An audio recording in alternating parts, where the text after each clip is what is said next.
Saka ang nakita ngayon, ito yung ano natin, sakahan, 0.6 hectares. Kung naalala nyo, ito yung ginawa kong experiment na iparotor lang, tapos dalawang pieces. Pag pangalawang balik ng rotor, i-close yung palikpikan niya sa likod, yung pangkahig, para maging pantay. So sa pantay, okay naman, pantay na pantay kasi nilugaw siya, tapos kinlose yung palikpik sa likod, yung pangkahig. So pantay na pantay siya, walang problema po sa tubig. Kung magpapatubig tayo, meron lang kunti-kunti kagaya niyan, so konti lang yan, okay na yan. Ang naging problema ko rin, yung operator matigas ang ulo. Yan, hindi dinaanan dahil malalim daw. Sabi ko sa kanya, atrasan mo lang.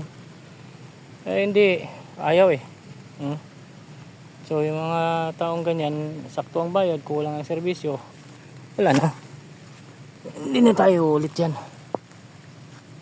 So ngayon, ngayong umaga, kaninang umaga is nag-spray tayo ng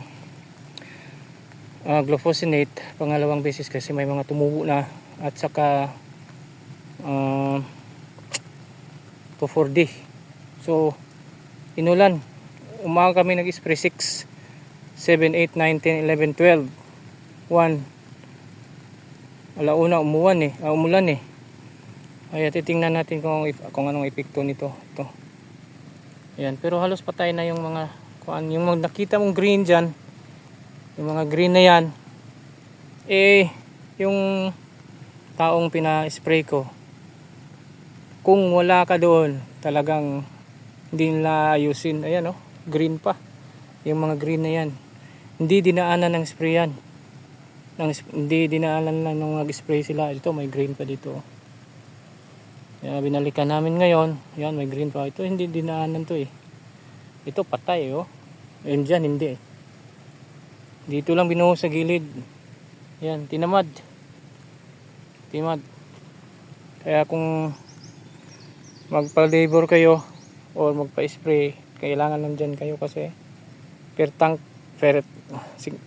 ang 16 liter ang labanan So maubos yung 16 liters, hanggang di pa naubos yung area, counted yun. Pag wala ka doon, balahurain nila yun bibilisan nila. Yan. So naka 2,4-D na to, naka glufosinate na to. Kaso umulan, titingnan natin kung anong maging resulta nito. Yung mga tumubo na konting lang, mga 1 inch, 2 inch, meron ng ganon, merong dahon na 4, 3, yung binira ko para sa pag direct ng RC160 natin, konti na lang imitigate natin mga grasses and weeds. So abang-abangan nyo lang to, mga kasaka. Yan, natatawa nga yung mga katabing gaya nito dito. Ngayon natatawa sila, anong klaseng pagpapalay yan, pagpaparm yan, bakit daming damo? Walang problema yan, mamamatay din yan. At saka meron pa naman ang option, pwede ko may papadi wheel to, kahit late na ako, walang problema yan. Pero experiment ito titingnan natin. Sumablay lang talaga yung plano ko, dahil yung plan A ko, dahil ito sana pagkatapos ng harvester 10 days, isprayan ko sana ng Roundup, kasi yung mga butil tumubo na yun first generation seeds, tutubo yun. Nung pagka 10 days, pinakailaman ng mag-iitik, pasukan ngayon ng tubig, di wala na, sayang, hindi mamamatay yung mga kagaya nito. So dito sa plan B, ito ang naging resulta. Ayan, i-sprayhan pa natin ng Machete ito, Pandamo at Clericita 100, pero tataasan na natin ng dosage nun, mga siguro 155 ml per knapsack sprayer ng combination ng Clericita 100 at saka Machete. hopefully bukas para mababad na natin at maumpisahan na natin pag broadcast ng RC160 natin. So ito yung halos ano na yung mga kasamahan ko. Yan. May ano na sila diyan, oh. 6 million. Yan, malinis na. Yan. Yan. Yung daga mitigation naman natin, hindi nila kinain yung iba eh. Yan. Tingnan natin to. Kinain, naubos na. Kahapon, hindi ko nilagyan to eh. Kahapon. So naubos na. Pag naubos, ibig sabihin, marami yan dito. Marami yan. Titingnan natin. Ikot na lang tayo doon sa likod. So unahan. So pag naubos yan, wise din sila eh, yung nakabalot. Tinitikman-tikman lang nila. Pero mayroong iba na dadali din yan. Yung iba hindi nila ginlaw eh. Ito hindi ginlaw oh. Yan, oh. Yung iba wais din. So yung pilapil hilo na hilo. Kaya mag-alala, okay na yan. Yan. Namatay na yan.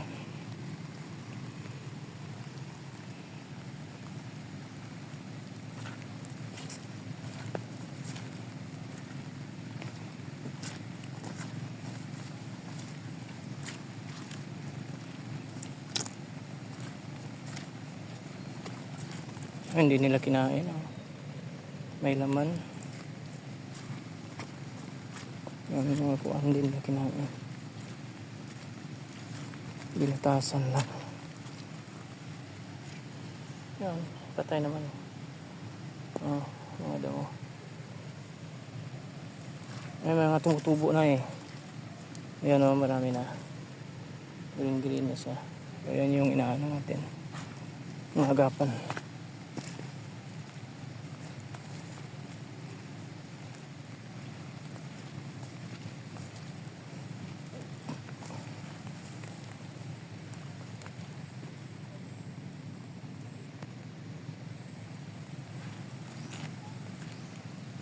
Hindi na kinain nila oh.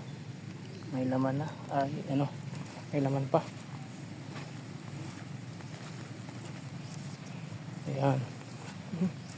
Huwag nilang pansinin yung mga damo dyan. Wala din yan. Ayan, hindi na nila kinain. Ito ang magiging problema ko dahil walang nag-asikaso nito eh. Babahayan to ng mga daga. Lapit lang oh.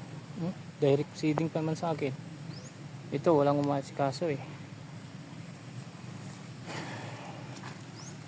Walang nagre-rent nito.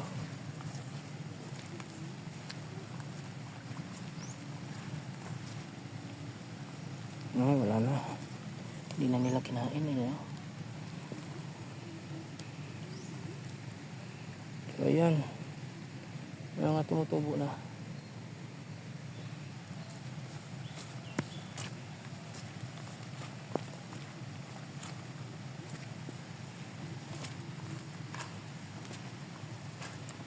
Umipekto na kasi yung kangkong nagbend na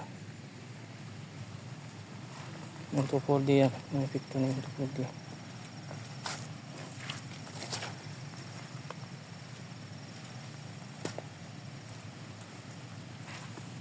Yan dawa wala na. So pangalawang spray ito ng glufosinate at saka unang spray ng 240 ito mga to at saka round up. Binira ko ng round up ito dito kanina pala ito dito round up at saka 240 ito dito glufosinate at saka 240 pero Lister ito naman round up and 240 amine ito, titingnan natin to kung ano magiging resulta nito. At ulitin natin yan sa susunod. Meron tayong plano nito. Kasi pantay na to eh. Oh. Yan. Sa susunod, konti na lang tubig nito. Yan. Konting tubig, konting tubig. Yan. Tapos, paddy wheel. Pagtapos ng paddy wheel,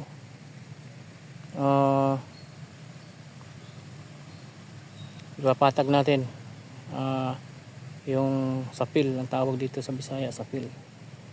Tapos gutter, kagaya yan, gutter yan. Yan, daanan ng tubig. Pagkatapos, last natin i-spray yung ano natin, bioenzyme. So 3 days yun, di ba? So spray ka ng bioenzyme. Ngayon, kinabukasan spray ka ng Derek 800 at saka Machete. Tapos iwanan mo ng 3 days. Nakatiwangwang. Tapos after pag 4 days pwede nang tubigan. Yan. 5 days, 6 days. Yan. Pagkatapos niyan, drain ng tubig. Yan. Pwede na mag-broadcast ng ating binhing palay. Yan. So hanggang dito lang mga kasaka. Abangan nyo na lang to. Kung nagugustuhan nyo naman tong ano na to, video na to, at may napupulot kayong aral, please like, subscribe naman sa YouTube ko. Salamat.